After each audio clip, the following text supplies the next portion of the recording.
प्रधानमंत्री ने खत्म किया और रामलला की मूर्ति उनके महल में बैठी, अयोध्या में बैठी।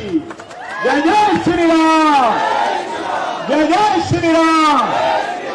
और दोस्तों यही नहीं, लोग सेकुलरिज्म की बात करते हैं। मुझे बताइए, मुस्लिम देश में वहां की सरकार से जमीन लेके वहां पे रामलला की मूर्ति बना बिठा दी। इससे ज्यादा और क्या सेकुलरिज्म हो सकता है। नरेंद्र मोदी जी ने अबू धाबी में बड़ा मंदिर बनवा दिया। अभी 14 फरवरी को आके वहां पे भी प्राण प्रतिष्ठा की। दोस्तों आप देखिए, जब कांग्रेस का टाइम था तो वो अफजल गुरु को बचाते थे और बोलते थे कि अफजल तेरे कातिल जिंदा हैं। आप कसाब को बचाते थे जिसने बॉम्बे में बम ब्लास्ट किया, जिसने गोलीबारी करी। लेकिन जब यशस्वी प्रधानमंत्री जी 2014 में शपथ लेते हैं, उसके बाद पुलवामा अटैक के लिए बदला लिया जाता है और एक स्ट्राइक होती है। 2014 के पहले पाकिस्तान की स्थिति बहुत अच्छी थी, लेकिन 2014 के बाद इन 10 सालों में आटे दाल के भाव पता लग गए। ये यशस्वी प्रधानमंत्री जी का प्रताप है। दोस्तों मैं आपको कहने में गर्व महसूस कर रहा हूं कि वो गैस कनेक्शन हो, वो आपका राशन हो, वो आपको जो है नल कनेक्शन देना हो या कच्चे मकान से पक्के मकान बनवाना हो, यशस्वी प्रधानमंत्री जी सिर्फ आपकी और आपकी चिंता करते हैं। दोस्तों उत्तर प्रदेश में हमारे योगी जी ने सक्सेसफुल इलाहाबाद को प्रयागराज में तब्दील कर दिया, फैजाबाद को अयोध्या में तब्दील कर दिया। तो आपको क्या लगता है, इस निजामाबाद को इंदौर बनाना है कि नहीं बनाना है? अरे फिर से बोलिए, बनाना है कि नहीं बनाना है? अरे तो फिर जोरदार तालियों से अरविंद धर्मपुरी जी का स्वागत कीजिए। दोनों हाथ उठा के बोलिए कि इस बार 72,000 नहीं 2 लाख से ज्यादा मतों से हम धर्मपुरी जी को विजय बनाएंगे। दोनों हाथ ऊपर उठना चाहिए माताओं बहनों के सबके। बहुत बहुत धन्यवाद। जय हिंद, जय भारत।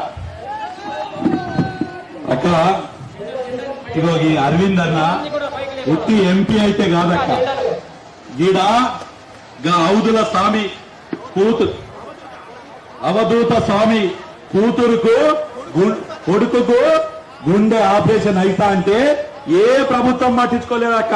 ఇగో ఈయన లక్షలు పోసి ఆ స్వామి కొడుకును ఆపరేషన్ చేసి గట్టిగా చప్పకతో చేయలేక అక్క. అట్లనే ఎంబడి తిరిగిన కార్యకర్తలు ఉట్టిగానే వదలలేదక్క.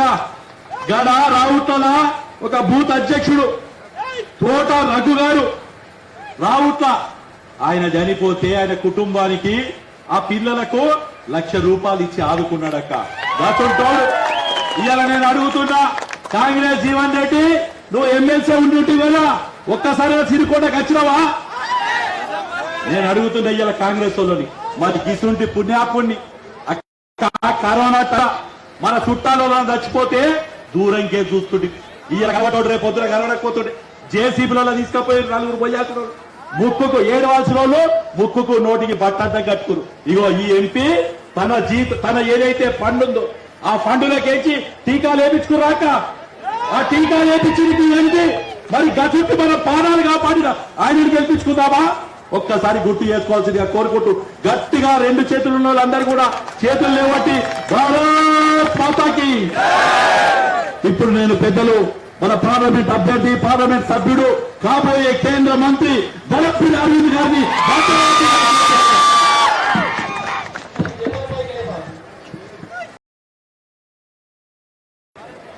हेलो हेलो चार्ज लगाओ भाई, चार्ज लगाओ। అమ్మా అందరికీ నమస్కారం. అందరికీ రాముల వారి ఆశీర్వాదం అక్షంతలు ఇంటికి వచ్చినాయా అమ్మా? వచ్చినాయా? ఇంకా ఉన్న వాళ్ళకి వినబడుతుందా? వచ్చినాయి కదా. సో అందరం మనము 2 చేతులు లేపి జై శ్రీరామ్, జై శ్రీరామ్, జై శ్రీరామ్. ఇప్పుడు మనం అందరం జితేంద్ర వైద్య గారు మాట్లాడింది విన్నాం. ఇవాళ కాంగ్రెస్ అభ్యర్థి కూడా పెద్ద మనిషి జీవన్ రెడ్డి గారు మన ముందరకు వస్తున్నాడు. బాజిరెడ్డి గోవర్ధన్ గారు కూడా మన ముందరకు వస్తున్నాడు. సరే బీఆర్ఎస్ పార్టీ వాళ్ళు గరీబులు అయిపోయిన వాళ్ళకి ఊళ్ళు ఓటేస్తట్లేరు. సరే ఆయన నిష్పెట్టుండ్రి. ఇక పెద్ద మనిషి జీవన్ రెడ్డి గారు వచ్చిండ్రు. ఆయన వచ్చి గల్ఫ్ బోర్డు పెడతారట. గల్ఫ్ బోర్డు పక్కకి రేవంత్ రెడ్డిని పట్టుకొని వచ్చిండు. రేవంత్ రెడ్డితో పెట్టిస్తారట. ఇక నిజాం చక్కెర ఫ్యాక్టరీలు తెరిపిస్తారట. ఈ రెండు కూడా తెరిపిస్తేందుకు రాష్ట్ర ప్రభుత్వంతో పని ఉన్నది. మరి నువ్వు కేంద్ర ప్రభుత్వం ఎన్నికెందుకు నిలబడుతున్నావు? నువ్వు ఎమ్మెల్సీకి ఉన్నావు, చేపించుకోడా? ఏంటికి నీకు ఓటు ఏంటికి లోక్సభకి? అయితే నేను జితేంద్ర వైద్య గారిని మొట్టమొదటి చెప్తా. ఎందుకంటే మనకు కావాల్సిన వాళ్ళు, మన అన్నదమ్ములు, మన కొడుకులు, పెద్ద మనుషులు, చాలా మంది కొడుకులు కూడా అటు దుబాయ్, మస్కట్, సౌదీ మొక్కాన్ ఉంటారు. జితేంద్ర వైద్య గారు ఏమంటున్నారంటే ఈ ఇండియన్ పీపుల్ ఫోరం అన్నది భారతీయ జనతా పార్టీ దుబాయ్లా మన పార్టీ అనుబంధ సంస్థ నరేంద్ర మోడీ గారు పెట్టించింది. అక్కడ ఆ సంస్థకి ఈసారి అధ్యక్షుడు. ఈసారి తెలంగాణకు పంపించి గల్ఫ్ కార్మికులు చాలా మంది ఉంటారు కాబట్టి ఇక్కడ గల్ఫ్ లో ఏమేం చేస్తుంది భారతీయ జనతా పార్టీ చెప్పడానికి ఆయన తెలంగాణకు పంపించిండ్రు.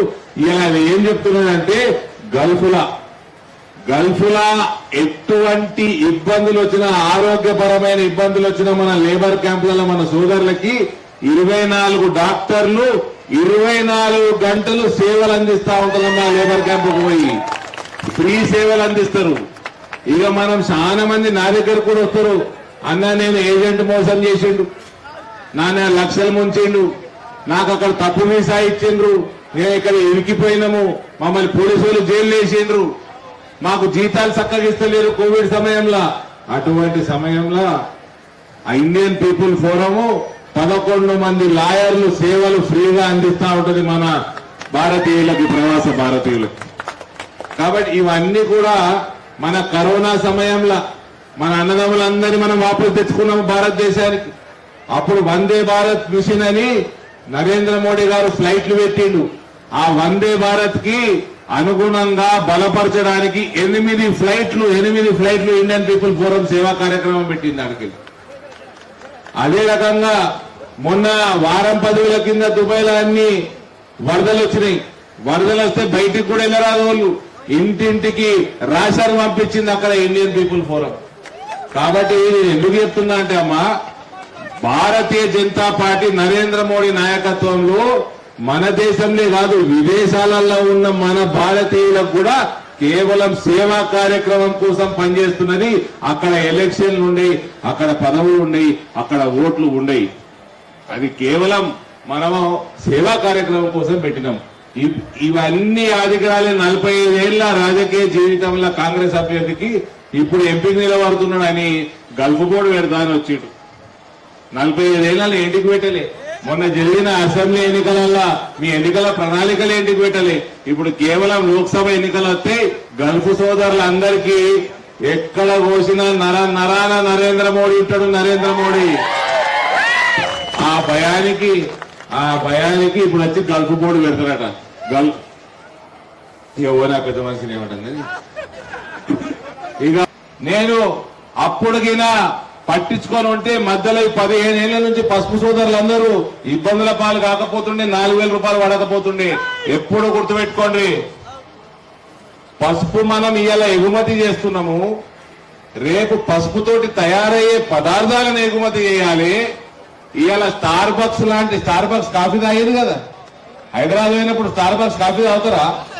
ఆ స్టార్ బక్స్ కాఫీలల్లా ఇప్పుడు పసుపు పాలు అమ్ముతున్నారు. ఆ పసుపు పాలు తయారు చేసే ఫ్యాక్టరీ కూడా మన దగ్గరికి రావాలి. అందరు ఎఫ్పిఓలలో ఫామ్ కావాలి, ఎఫ్పిఓలు తయారు కావాలి. రైతులందరూ మీరందరినీ రైతులకెళ్లి వ్యాపారస్తులుగా మార్చేదే నరేంద్ర మోడీ ధ్యేయం. మనము 30 ఏళ్ల కింద చేసిన తప్పులు మళ్ళీ చేసుకోవద్దు. ఇవన్నీ డెవలప్మెంట్ కావాలంటే అవినీతి ఉండొద్దు. అవినీతి ఉన్నదంటే కథమే, ఇక ఏ పరిశ్రమ రాదు. ఇలా అందుకనే భారతీయ జనతా పార్టీ ఈసారి మిస్ అయింది. కానీ 5 ఏళ్ళు నడిచేది లేదు, పీకేది లేదు కాంగ్రెస్ గవర్నమెంట్. అంత మోసం గిసు మన అక్క చెల్లెలకి మన తల్లులకి మోసం చేసినోడు బతుకుతాడా? 5 ఏళ్ళు బతుకుతాడా? 5 ఏళ్ళు బతుడా?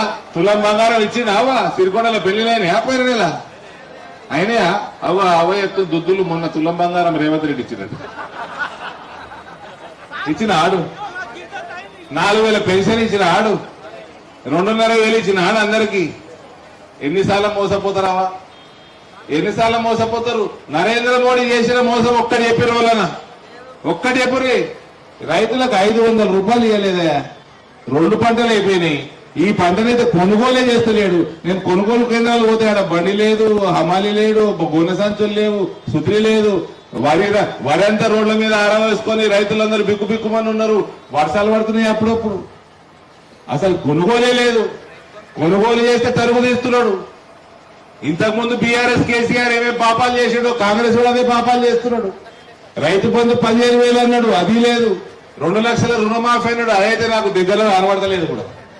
మళ్ళీ ఏమైనా అంటే బాసర సరస్వతమ్మ మీద ఒట్టు, యాదగిరి గుట్ట లక్ష్మీనరసింహస్వామి మీద ఒట్టు, తిరుపతి వెంకటేశ్వర స్వామి మీద ఒట్టు. అంటే ఒక్కటి మంచి మాట ఇప్పుడు టీఆర్ఎస్ రేవంత్ రెడ్డికి ఊకే ఏమైనా దేవుళ్ళ మీద పెడుతున్నావు, నీకు నిజంగా చిత్తశక్తి ఉంటే నీ పొరగాల మీద పెట్టుకున్నాడు ఒట్టు, నీ పొరగాల మీద పెట్టుకున్నాడు ఒట్టు. కథ రేవంత్ రెడ్డి ఒట్టు పెట్టుడు బంద్ చేసింది. ఇక అమ్మ ఇవాళ మనందరికీ ఫ్రీ రేషన్ వస్తుందా? 4 ఏళ్ల నుంచి వస్తున్నదా? ఇంకా 5 ఏళ్లు నా ఫ్రీ రేషన్ ఇచ్చేది నరేంద్ర మోడీ. మహిళా అమ్మ తల్లులకు చెప్తా ఉన్నా, మీరందరూ మహిళా సంఘాలు ఉంటారు.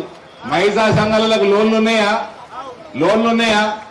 కేవలం సిరికొండ మండలంలో 104 కోట్ల లోన్లు ఉన్నాయి మహిళా సంఘాలకు. 104 కోట్ల ప్రతి రూపాయి నరేంద్ర మోడీ. మీరు దానికి వడ్డీ రాయితీ 5% నరేంద్ర మోడీ ఇస్తున్నాడు వడ్డీ రాయితీ. కాంగ్రెస్ ప్రభుత్వం కూడా 4% ఇస్తలేడు కాబట్టి పావులా వడ్డీ వస్తలేదు ఇవాళ. అదంతా నరేంద్ర మోడీ ఇస్తున్నాడు. ఉజ్వల కనెక్షన్లు ఇస్తున్నాడు. రానోళ్ళకు కూడా ఈ ఎన్నిక రాగానే మొన్న బండి పంపించాడు కదా, వికసిత్ భారత్ బండి. మోడీకి గ్యారంటీకి గాడి వచ్చింది కదా మన ఊర్లలో. ఎవరెవరైతే నమోదు చేసుకున్నారో ఆ లిస్ట్ అంతా కూడా నేను తెప్పించుకుని వాళ్ళందరికీ ఎలక్షన్లు రాగానే గ్యాస్ కనెక్షన్లు ఇప్పిస్తాను. 5 లక్షల రూపాయల ఆరోగ్య బీమా పెట్టి 30 హాస్పిటల్ ఉంటాయి మన ఇందూరు జిల్లాలో, నిజామాబాద్ జిల్లాలో 30 హాస్పిటల్ ఉన్నాయి ఆరోగ్య ఆయుష్మాన్ భారత్ కింద. ఆ ఆయుష్మాన్ భారత్ పథకాన్ని వాడుకొని 5 లక్షల రూపాయలు మనం 30 ఇలాజ్ చేయించుకోవచ్చు. అది నరేంద్ర మోడీ ఇస్తున్నాడు. ఇల్లు కట్టిస్తున్నాడు. దేశమంతా రాష్ట్ర ప్రభుత్వం ద్వారా ఇల్లు కట్టించి 4 కోట్ల ఇల్లు కట్టిండు. ఇక్కడ రాష్ట్ర ప్రభుత్వాలు నరేంద్ర మోడీ పేరు వస్తుందని కట్టిస్తలేరు. 4 కోట్ల ఇల్లు కట్టిండ్రు. ఈసారి కాంగ్రెస్ ఓడిగిన 6 గ్యారెంటీలు అమలు చేయకపోతే 6 నెలల లోపల గవర్నమెంట్ పడిపోతుంది బిడ్డ. 6 నెలల గవర్నమెంట్ పడిపోతుంది. ఇల్లు కట్టియలేదా? మేము ఊపుకునేది లేదు. భారతీయ జనతా పార్టీ వాళ్ళం ఖబర్దార్, గవర్నమెంట్ ప్రభుత్వం దించైనా సరే మా తల్లులకి ఇల్లు కట్టిస్తాము, కొత్త రేషన్ కార్డులు ఇప్పిస్తాము, కొత్త పెన్షన్లు ఇప్పిస్తాము. ఆ కొత్త పెన్షన్లు ఇస్తలేడు, కొత్త రేషన్ కార్డులు ఇస్తలేడు అని కేసీఆర్ ఇంటికి పంపారు. ఈయన వచ్చి 5 నెలలు అయిపోయాయి. ముచ్చట లేదు, దాని ముచ్చటనే లేదు. మళ్ళా సిగ్గులే కూడా మళ్ళా ఓట్లాడగా నీకు వచ్చు కాంగ్రెస్ పార్టీ. కాబట్టి ఆ మహిళమ్మ తల్లులు చాలా మంది ఉన్నారని మీకు సంబంధించిన విషయాలు చాలా చెప్పినా ఇవాళ నేను రైతాంగం చెప్తా ఉన్నా. మళ్ళా పసుపు, వరి, మక్క, చెరుకు, మామిడి ఇవన్నిటికి కూడా పంటలకి ధరలే కాదు, ధరలు రాగానే సంతోషపడుడే కాదు, దానికి సంబంధించిన ఫ్యాక్టరీలు రావాలి, కోల్డ్ స్టోరేజీలు రావాలి, జగ్రాన్పల్లిలో హవాయి జహాజ్ అడ్డా రావాలి, ఎయిర్పోర్ట్ రావాలి. ఇవన్నిటికి తోడు డ్రై పోర్ట్ రావాలి. సముద్రం లేకుండా డ్రై పోర్ట్ తెచ్చుకోవాలి. మన పసుపు గాని మన పదార్థాలు ఏమేమి తయారు చేసినామో ఇక్కడనే కంటైనర్ ఎక్కి అమెరికా, దుబాయ్ పోవాలి. ఇవన్నీ చేస్తే 30-40 వేల ఉద్యోగాలు వస్తాయి మనకు. 30-40 వేల ఉద్యోగాలు క్రియేట్ చేసి మన ప్రాంతంలో. ఇదంతా కూడా ఒక నియత ఉంటే చేసుకోవచ్చు. నియత లేకపోతే ఏం పనులు కావు. అవినీతిమయమైపోతే ఎవడు దగ్గరికి రాడు.